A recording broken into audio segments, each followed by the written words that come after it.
Hello, good evening. ITV News understands that work on the Midland Metropolitan Hospital has stopped completely. Former Carillion builders were transferred to other building firms, but it now appears those firms have made the staff redundant. We went to the hospital site today, which has been locked up and abandoned. Meanwhile, former Carillion bosses were attacked again today for paying themselves bonuses, while the former chief executive said if the government had matched a £10 million loan, Carillion could have been saved. Our business correspondent Mark Goff reports. This was the construction site today. Empty. Idle. The cranes which should be busy making this hospital project a reality, unused. Materials abandoned by contractors and the site closed up and locked. It should be busy with hundreds of builders, but the builders have gone, along with their jobs. ITV News understands that project managers and quantity surveyors are among those who've been made redundant. Work which was being done by Carillion has been transferred to other construction firms, and those firms have decided to make some of the Carillion workers redundant. Today, the Insolvency Service told us we can confirm that as part of the site transfer, some staff have been retained and some have not. And it means that work on this hospital, which should have opened this year, has stopped, and it's only 2/3 built.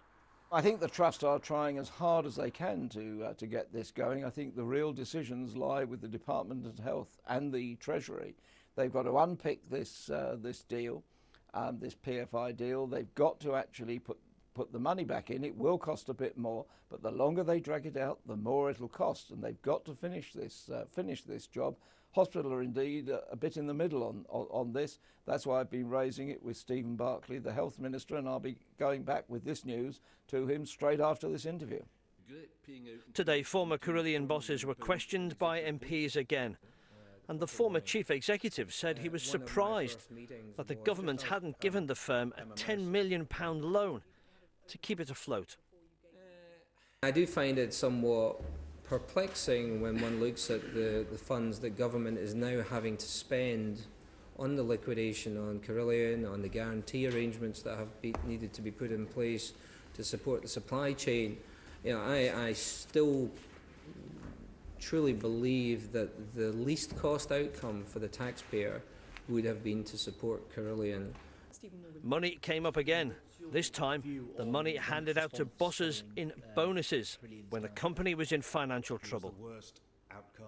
And do you regret paying out in 2017 £4 million in executive bonuses?